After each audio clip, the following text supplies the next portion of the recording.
ભાઈ 50-60 માણસોની લાઈન છે અને એક ભાઈ આ સાઈડ પાસે ગયા સાહેબ કે હું મોકલું માણા હજુ કલાક થઈ તો કોઈ આવ્યું નથી.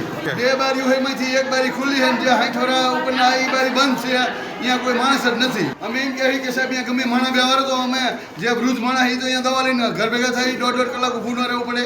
મારા પપ્પાની દવા લેવા આવ્યો છું, 82 વર્ષ છે એમના, અમરસિંહ કાનજીભાઈ પ્રજાપતિ 82 વર્ષ છે. હું 1.5 કલાકની લાઈન ઊભો છું, હજી વારો આવ્યો નથી અને બારી બંધ છે.